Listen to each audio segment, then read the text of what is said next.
दिल्ली में प्रचंड जीत के बाद अब प्रधानमंत्री नरेंद्र मोदी ने आज बिहार में चुनावी शंखनाद का ऐलान कर दिया। भागलपुर में उनकी एक रैली थी और उस रैली में उन्होंने महाकुंभ, बिहार में लालू यादव और तमाम ऐसे लोगों को निशाने पर लिया और महाकुंभ को लेकर के भी उन्होंने बात की।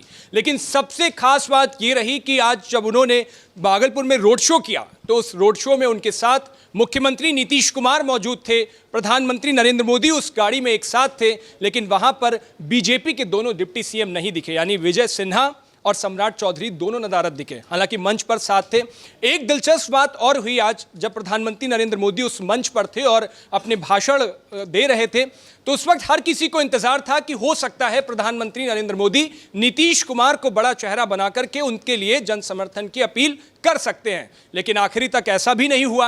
हालांकि कई बार यह चर्चा चलती रही कि इस बार चुनावी चेहरा जो होंगे एनडीए की तरफ से वो नीतीश कुमार ही होंगे, ऐसे कई बार कयास लगाए गए। अब बिहार चुनाव को लेकर जो आज पीएम मोदी ने अपना रैली की है, एक फॉर्मूला दिया है, ये जीत का फॉर्मूला कितना कारगर होगा, इसी पे हम बात करेंगे। हमारे साथ कंसल्टिंग एडिटर प्रवीण तिवारी जी होंगे और हमारे साथ हरिशंकर कुमार जी होंगे, दोनों से बातचीत करेंगे। सबसे पहले सर आपसे, एक तो एमपी के बाद सीधे पहुंचे हैं, या यूं कहिए कि दिल्ली की जीत के बाद अब बिहार का चुनावी शंखनाद हो गया है और उसकी चर्चा तेज होने लगी है। प्रधानमंत्री नरेंद्र मोदी के इस जो उनकी जनसभा थी या उनकी जो विजिट थी, इसके बाद अब बिहार में आपको क्या लग रहा है, बिहार का चुनाव कैसा होने वाला है इस बार? भारतीय जनता पार्टी हमेशा एक चुनावी मोड में रहती है। भारतीय जनता पार्टी ने जिस तरीके से लोकसभा चुनाव के बाद एक विधानसभा चुनाव में बहुत ही सकारात्मक नतीजे अपने लिए पेश किए हैं, उससे बहुत स्पष्ट है कि बिहार उनके लिए उतना ही महत्वपूर्ण है जैसा आपने महाराष्ट्र का चुनाव देखा, क्योंकि बिहार बड़ा राज्य है और बिहार की सियासत भी उसी तरह अलग अलग मोर्चों पर है। मैंने पहले भी ये बात कही है, क्योंकि आप देखिएगा कि अलग अलग राज्यों में आप स्थिति को देखते हैं कि कहीं पर सीधे आपका मुकाबला कांग्रेस से हो रहा है, दिल्ली में आम आदमी पार्टी से सीधा मुकाबला था, लेकिन जब बात होती है बिहार और महाराष्ट्र जैसे बड़े राज्यों की, तो यहाँ पर एक गठबंधन की राजनीति जो होती है वो बड़ा महत्व का विषय होती है। इसमें भी सबसे अहम किरदार हैं नीतीश कुमार। नीतीश कुमार इसलिए भी अहम हो गए हैं क्योंकि अब सिर्फ राज्य की सियासत में नहीं, केंद्र की सियासत में भी उनकी दावेदारी बड़ी मजबूत है। और नीतीश कुमार एक सियासत का ऐसा भी चेहरा रहे हैं, रिकॉर्ड बनाया उन्होंने बार बार मुख्यमंत्री पद की शपथ लेने का, चाहे जो राजनीतिक दल सबसे बड़ा दल बनकर उभर कर आए, चाहे जिसकी जो सियासी ताकत रहे, लेकिन इसके बावजूद मुख्यमंत्री की कुर्सी नीतीश कुमार के पास में रही, पहली चीज़। दूसरी बात ये कि नीतीश कुमार उस तरीके को जानते हैं, वो चाबी उनके पास में है कि कैसे उनके बिना कोई पत्ता नहीं हिल सकता। भारतीय जनता पार्टी के लिए एक तरीके से ये एक तो मैसेजिंग भी है कि उनको लाडला कह रहे हैं, उनको साथ में रख रहे हैं, उनके चेहरे पर चुना, ये एक मैसेजिंग है, जैसे एकनाथ शिंदे आप देख रहे थे। लेकिन दूसरी तरफ ये भी ध्यान रखिए कि नीतीश कुमार के अलावा कोई चारा भी नहीं है। आपने जैसे इंट्रो में कहा कि दो मुख्यमंत्री साथ में नहीं दिखाई दे, कोई बहुत विशेष महत्व की बात नहीं है। वैसे अगर आप कार्डल लेवल पर सीनियरिटी पर बात करें तो गिरिराज सिंह की बात करेंगे और अन्य कई बड़े चेहरे हैं जो भारतीय जनता पार्टी की तरफ से, ये मुख्यमंत्रियों से भी बड़े चेहरे दिखाई देंगे। वहाँ पर एक स्पष्ट मैसेज है कि हम इनके चेहरे पर चुनाव लड़ रहे हैं। लेकिन जैसे मैंने उदाहरण आपको महाराष्ट्र का दिया, महाराष्ट्र में चेहरा जो है एकनाथ शिंदे का ही था, उन्हीं के नेतृत्व में चुनाव लड़ा गया। बाद के समीकरण बड़े महत्व के होते हैं, जो चुनावी नतीजे आएंगे वो बहुत कुछ तय करेंगे। चुनावी नतीजे ठीक वैसे ही आते जैसे हाल के पिछले कई चुनावों को आप उठाकर देख लीजिए, तो उसमें जनता दल यूनाइटेड की स्थिति ये रहती है कि भले ही बीजेपी, बेशक एनडीए या आरजेडी जो गठबंधन है वो सब मिलकर जितनी भी सीटें ले आए, इनके पास इतनी सीटें रहती हैं कि सत्ता में आने की चाबी इसके साथ चले जाएं। तो दो बड़े गठबंधन अपने आप को या दूसरे को रोकने के लिए वो इनका समर्थन कर देते हैं बड़ी आसानी से। जैसे सहर्षी अभी बीच में ही देखिए आप, आरजेडी ने समर्थन कर ही दिया था, मुख्यमंत्री बन ही गए थे, फिर दोबारा एनडीए में वापसी कर ली। हाँ, नीतीश कुमार के लिए हाल का लोकसभा चुनाव एक बड़े बूस्टर का काम कर रहा है। उनकी सीटें बहुत तेज़ी से बढ़ी हैं और नीतीश कुमार के लिए चुनौती थी क्योंकि उनका ग्राफ लगातार गिरता चला जा रहा था। ये माना जा रहा था कि जनता दल यूनाइटेड जो है वो धीरे धीरे अब ख़त्म होती चली जा रही है, जनता दल यूनाइटेड की विश्वसनीयता ख़त्म होती चली जा रही है। प्रशांत किशोर जैसा एक चेहरा जो है वो राजनीति में उतर कर आया। प्रशांत किशोर इसलिए भी महत्व के हैं क्योंकि वो इनकी राजनीति को बड़े करीब से जानते हैं। वैसे तो वो सारे राजनीतिक दलों को जानते हैं, एज कंसल्टेंट वो सबके साथ लगभग जुड़े रहे हैं, लेकिन नीतीश कुमार के साथ तो वो पार्टी में जुड़े रहे हैं, उनको पार्टी में महत्वपूर्ण पद दिया गया, सबसे खास बने हुए हुए थे, तो वो बिहार की सियासत की कमज़ोर कड़ियों को, ख़ासतौर पर नीतीश कुमार की जो सियासी कमज़ोर कड़ियाँ हैं उनको बहुत अच्छे से जानते। ये फैक्टर तो सारे आप बता रहे हैं वो ठीक है, लेकिन अगर हम नीतीश कुमार की स्पेशली बात करें, जैसे बीजेपी ने अभी जिन राज्यों में परचम लहराया, महाराष्ट्र की हम बात कर रहे थे, क्या हुआ कि वहाँ पर जैसे एकनाथ शिंदे थे लेकिन सीएम देवेंद्र फडणवीस को बनाया गया, वहाँ सीट ज़्यादा थी बीजेपी की, ये फैक्टर हुआ। बिहार में भी ऐसा होता रहा है, सीट बीजेपी की ज़्यादा होती है, बावजूद उसके नीतीश कुमार ही सीएम बनाए जाते हैं और कई सालों से लगातार बनते चले आ रहे हैं। तो इस बार जो पिछला हम घटनाक्रम बीजेपी का कई राज्यों में देखते हुए आ रहे हैं, कोई नया चेहरा होता है, बीजेपी का सीएम होता है, वो बिहार में हो सकता है इस बार? हमेशा से बीजेपी का एक ही प्रयास रहा है, किसी भी राजनीतिक दल का होता है, अगर आप थोड़ा सा इसको राजनीति विज्ञान को समझें, कोई राजनीतिक दल ऐसा नहीं होता जो किसी अन्य दल को, किसी अन्य सियासी ताकत को आगे बढ़ाने के लिए उसके पीछे पीछे चले। आपने आम आदमी पार्टी कांग्रेस का कॉम्बिनेशन देखा, वो कॉम्बिनेशन अपने अपने मतलब का है, जब लगता है कि काम का है तब बन जाता है, जब नहीं लगता है तब वो एक दूसरे के खिलाफ खड़े हो जाते हैं। ये बहुत ज़्यादा पुरानी बात नहीं है, इसमें क्यों भूलना कि नीतीश कुमार अभी हाल ही में आरजेडी के साथ में गए थे और तेजस्वी उप मुख्यमंत्री बने और तेजस्वी चचा चचा कह के उनको कितना संबोधित करते रहे, कितना सम्मान उनके प्रति दिखाते रहे। नीतीश कुमार का ये मिजाज रहा है। तो नीतीश कुमार किसके साथ जाएंगे, किसके साथ नहीं जाएंगे, भारतीय जनता पार्टी अपना चेहरा, अब भारतीय जनता पार्टी तो चाहती है, अब मान लीजिए, देखिए 2 मोर्चों पर अभी ये सारी जो सियासत है बिहार की देखने को मिलेगी। अभी तो शुरू हुआ, आपने कहा कि आगाज़ हो गया, आगाज़ अभी तब होगा जब सीटों के बंटवारे की बात आएगी, और सीटों के बंटवारे की बात एनडीए में सिर्फ नीतीश कुमार और बीजेपी के बीच नहीं होगी, वहाँ चिराग पासवान होंगे, जीतन राम मांझी होंगे, इन सब के बीच में होगी। फिर उधर इसी तरह से कांग्रेस जो है, जो लगातार कमज़ोर होती चली गई, आरजेडी उनको दबाव में लेकर आएगी, वहाँ भी सीटों के बंटवारे। सिंगल लार्जेस्ट पार्टी के पास में कितनी सीटें, आप देखिए, महाराष्ट्र का आपने उदाहरण दिया, महाराष्ट्र में जो आंकड़ा आया, आप महज पूर्ण बहुमत, अपने दम पर पूर्ण बहुमत से 10-12 सीटें पीछे हैं। अगर इस स्थिति में आप आते हैं कि कोई भी आपको यूं समर्थन देने को तैयार है और ये तय है कि आपको बनना है, यानी एकनाथ शिंदे नाराज़ होकर बैठे भी रहते तो कोई भारतीय जनता पार्टी को फ़र्क नहीं पड़ रहा था। ये सियासत होती है, सियासत का चेकमेट ऐसे ही चलता है। बिहार में ऐसा कुछ हो जाए कि भारतीय जनता पार्टी इस बड़े मैंडेट के साथ आ जाए तो बात अलग है। दूसरी बात यह है, थोड़ा सा अलग एक इस मामले में मैं मानता हूं कि नीतीश कुमार जैसा चेहरा अभी फिलहाल बिहार की सियासत में कोई और नहीं दिखाई पड़ता। उसकी वजह है कि ओवर द पीरियड उनको एक बड़ा मौका मिला, सुशासन बाबू के नाम से, बिहार में बदलाव के नाम से। हालांकि लालू प्रसाद यादव के खिलाफ ही उन्होंने इतना कुछ किया, फिर लालू प्रसाद यादव के साथ हाथ भी मिला लिया उन्होंने, ये सारी चीज़ें भी देखने को मिली है। लेकिन एक बात तय है कि नीतीश कुमार अगर थोड़ा भी अच्छा परफॉर्म करते हैं और वो भी सीटों के बंटवारे पर, और जैसा लोकसभा चुनाव का उनका प्रदर्शन रहा, मुझे लगता है कि वो अच्छा परफॉर्म करेंगे तो ये स्थिति बनी रहेगी। भारतीय जनता पार्टी ये आकलन करने में भी बड़ी तेज़ है कि उन्हें पता होता है कि इस राज्य में ये समीकरण बन सकते हैं।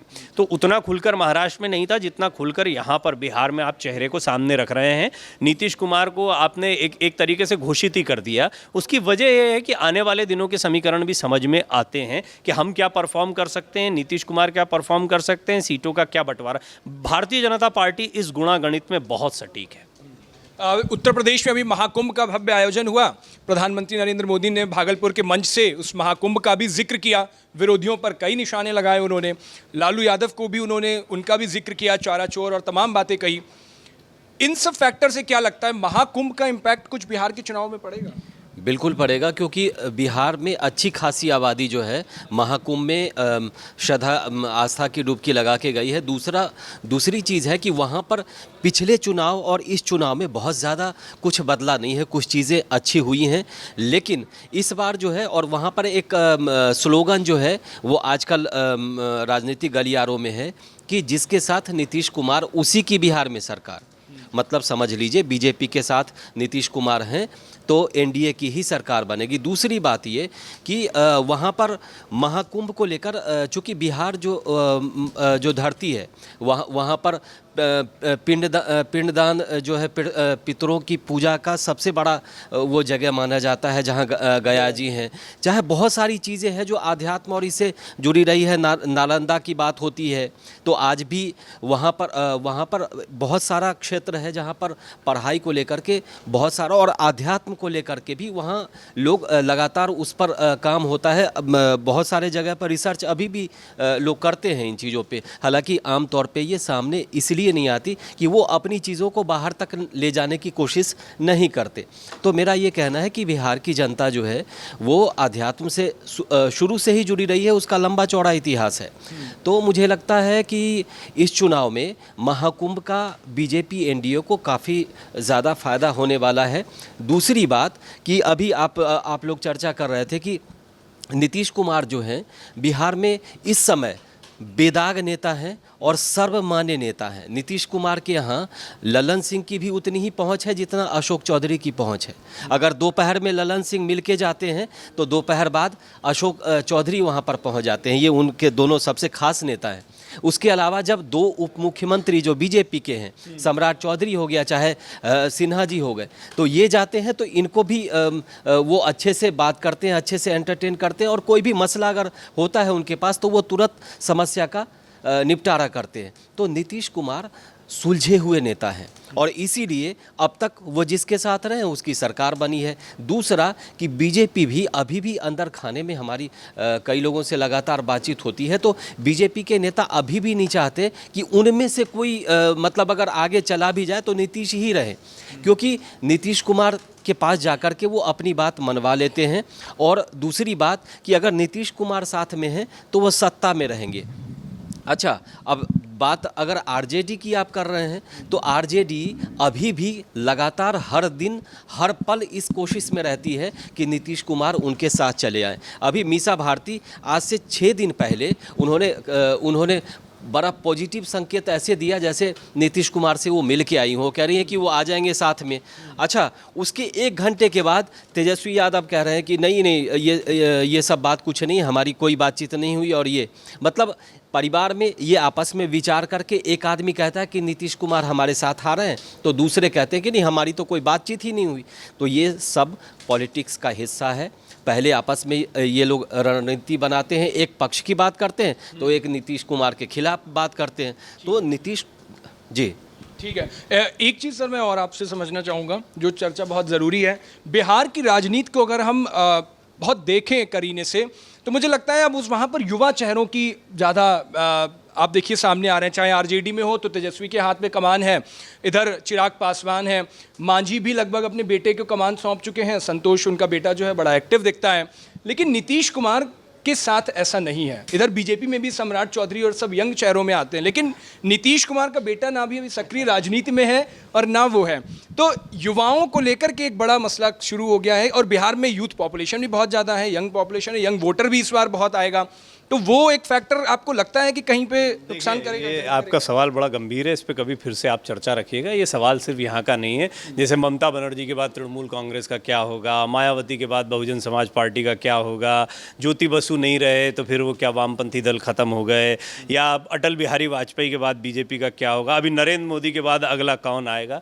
नर्चर होता है पार्टी से। और वंशानुगत राजनीति, वंशवाद की राजनीति के खिलाफ तो भारतीय जनता पार्टी इतना बोलती रही है, तो वो तो इसको डिस्करेज करते हैं। चिराग पासवान है, जैसे रामविलास पासवान के बेटे हैं, वो अपने चाचा से भी उन्होंने जद्दोजहद करके लड़ाई लड़के जो है जैसे तैसे अपनी सियासत को बचाए रखा है।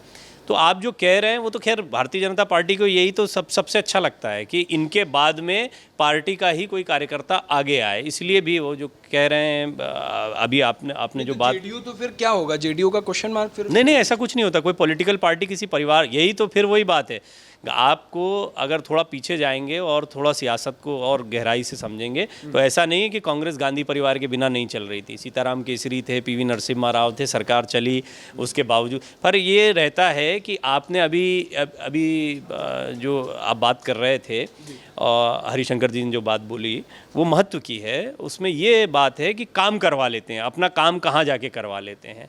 तो जो शीर्षस्थ पदों पर लोग बैठे रहते, जैसे गांधी परिवार क्यों कांग्रेस पे बार बार बढ़े, कांग्रेस के बाकी नेताओं में जो खींचतान होती थी वो थम जाती है एक हद तक। तो एक ऐसा चेहरा चाहिए होता है पार्टी के ऊपर। जो ललन कुमार जी की बात कर रहे हैं, वो उनकी बीजेपी से नज़दीकी की खबर आती रही, फिर वो बैलेंस करते रहे, फिर वो इधर हैं, ये चीज़ें भी चलती रहीं। वो काफ़ी चीज़ें में, और ये डर भी गए थे कि एकनाथ शिंदे तो नहीं साबित हो जाएंगे। आपको याद होगा एक खबर उस समय पर खूब चलती रही थी, जनता दल यूनाइटेड एक संगठन है, एक पार्टी है, और जनता दल यूनाइटेड के भी पहले इतिहास में जाइए, आपको आज इसकी चिंता हो रही, क्वेश्चन मार्क। आप ये याद रखिए, पहले तो जनता दल निकला है, सब कांग्रेस से निकले हैं। पहले लालू प्रसाद यादव, मुलायम सिंह यादव और आपके नीतीश कुमार, सब साथ की राजनीति इनकी शुरू हुई। फिर सब ने अपने अपने क्षेत्रीय दल बनाकर अपने अपने राज्यों में राजनीति करना शुरू करी, और वो ऐसे परवान, मैंने जैसा कहा कि ये तो एक खैर अलग विषय है, इस पर कभी अच्छा विषय है और इस पर चर्चा कर सकते हैं कि कैसे राजनीतिक दलों का प्रादुर्भाव हुआ, फिर राजनीतिक विरासतों का क्या होता है। राजनीति में एक बात ध्यान रखिए, आपने युवा चेहरों की बात करी, अभी एकदम से देखिए यकायक भजन लाल, डॉक्टर मोहन यादव, विष्णुदेव साय, नायब सिंह सैनी, रेखा गुप्ता, आप देखिए कहाँ से आए हैं। मैं खुद इन लोगों को मेरे छोटे से पत्रकारिता के करियर में 20 से 25 साल में मैं देख रहा हूँ कि ये वो चेहरे जो कार्यकर्ता थे अचानक से बहुत बड़े बड़े प्रमुख चेहरों के तौर पर आ गए। सियासत में एक पैराडाइम शिफ्ट आता है और वो शिफ्ट का मौका हर किसी को मिलता है। प्रशांत किशोर वही थे जिनकी मैं बात कर रहा हूँ। उन्हें दरअसल जनता दल यूनाइटेड का भविष्य माना जा रहा था एक समय पर, और आने वाले समय में ऐसा कोई चेहरा भविष्य बन जाए तो भी कोई बहुत बड़ी बात नहीं होगी। तो राजनीति में ये सब चलता है। पहले देखा यह जाता है कि इमीडिएट अभी विधानसभा का चुनाव आ रहा है, इसमें क्या होना है, इसकी स्ट्रैटेजी क्या है, क्या उनका भविष्य होगा, और वो तो दूर की बात है। और इसकी इतनी चिंता ना तो नीतीश कुमार करते हैं ना प्रधानमंत्री मोदी करते हैं। सियासतदान जो होते हैं वो इमीडिएट देखते हैं, क्योंकि बहुत सारी चीज़ें बदलती हैं।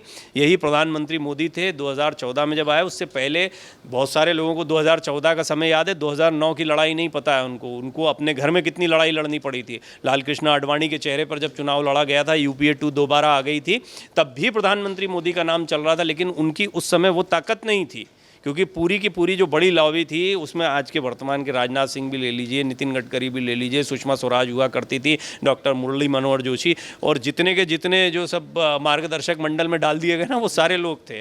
तो वो बाद में ये माना भी गया कि वो इसलिए मार्गदर्शक मंडल में चले गए। तो 2009 में भी उन्होंने प्रयास किया, नहीं आए, लेकिन 2014 में आए। 2014 में ऐसे आए कि आज 2025 में आप बात कर रहे हैं, और आगामी ये तीसरा उनका एक रिकॉर्ड कार्यकाल चल रहा है। आने वाले समय में क्या होगा, अभी से बात होने लगी, एज फैक्टर है, अब उनका कौन उनकी विरासत को संभालेगा, जैसे बहुत सारी बातें होने, ये सब चलता है सियासत में। हाँ, ये बात स्पष्ट है कि अभी बिहार में जहाँ तक है, सबसे बड़े चेहरे के तौर पर नीतीश कुमार ठीक वैसे ही अपने आप को स्थापित करने में कामयाब रहे जैसे देश की राजनीति में प्रधानमंत्री मोदी। तो वो एक ऐसा विकल्प है जिनको नकारा नहीं जा सकता, ये उन्होंने कमाया है।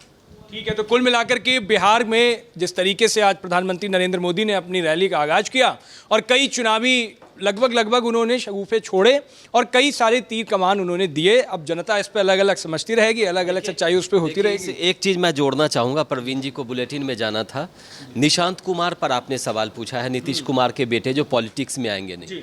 तो मैं बहुत रिसेंट में अभी 2 दिन पहले निशांत कुमार पर चर्चा हो रही थी। उन्हीं की पार्टी के एक नेता ने कहा कि वो पॉलिटिक्स में आए तो अच्छा रहेगा, उनको पॉलिटिक्स में आना चाहिए, उनका हम स्वागत करते हैं। उसके बाद तुरंत कुछ ही घंटे के बाद तेजस्वी यादव ने ट्वीट किया कि अगर वो पॉलिटिक्स में आते हैं तो उनको बधाई। लेकिन हालांकि निशांत कुमार इतने कम उम्र के नहीं हैं, ठीक ठाक उम्र है उनकी, और अभी तक पॉलिटिक्स में उनकी एंट्री हुई नहीं है। लेकिन सबसे बड़ी बात है कि क्या नीतीश कुमार चाहते हैं कि उनके बेटे की पॉलिटिक्स में एंट्री हो? अगर वो चाहते होते तो इतनी देरी क्यों की? क्योंकि निशांत कुमार जो है आम तौर पे वो सभा में, चाहे पार्टी की जो मीटिंग होती है, चाहे किसी भी तरीके के आयोजन से वो दूर रहते हैं। तो ऐसे में अचानक से उनका पॉलिटिक्स में आना, क्या पार्टी के दूसरे बड़े नेता जो हैं, चाहे संजय झा हों, चाहे ललन सिंह हों, चाहे अशोक चौधरी हों, क्या ये पचा पाएंगे या इनको ये होगा? और क्या वो पॉलिटिक्स के लायक भी हैं, मतलब फिट हैं उस पॉलिटिक्स के लिए? क्योंकि बहुत सारी चीज़ें हैं, लेकिन 2 दिन पहले लोगों ने ध्यान में रखना होगा, JDU नेशनल पार्टी है। हाँ, कई राज्यों में अपने कैंडिडेट उतारती है। तो इसीलिए मुझे लगता है कि अभी बहुत जल्दबाजी है, और निशांत कुमार को अगर आना होगा तो नीतीश कुमार को खुद लॉन्चिंग करानी होगी, तभी वो सर्वमान्य बन पाएंगे, अन्यथा उनको काफ़ी मुश्किल होगी। तो सियासत की विरासत को लेकर कई बार सवाल उठते रहते हैं, कई बार कई लोगों के नाम आते रहते हैं, लेकिन चूंकि सियासत में कुछ भी नया नहीं होता, कुछ भी चौंकना नहीं चाहिए, कभी भी कुछ भी हो सकता है। तो उसी को लेकर के बिहार का चुनावी शंखनाद शुरू हो गया है। बीजेपी ने अपना फॉर्मूला लगभग क्लियर किया है आज प्रधानमंत्री नरेंद्र मोदी के पहुंचने से कि जो लय ताल सुर होगी वो क्या होगी। आज भागलपुर के मंच से प्रधानमंत्री नरेंद्र मोदी ने अपने शब्दों में बता दिया है। अब बिहार के चुनाव को आप कैसे देखते हो, आगे क्या समीकरण फिट बैठने वाले हैं, अपनी राय हमें कमेंट बॉक्स में जरूर बताइएगा। देश और दुनिया की बाकी तमाम खबरों के लिए देखते रहिए भारत एक्सप्रेस।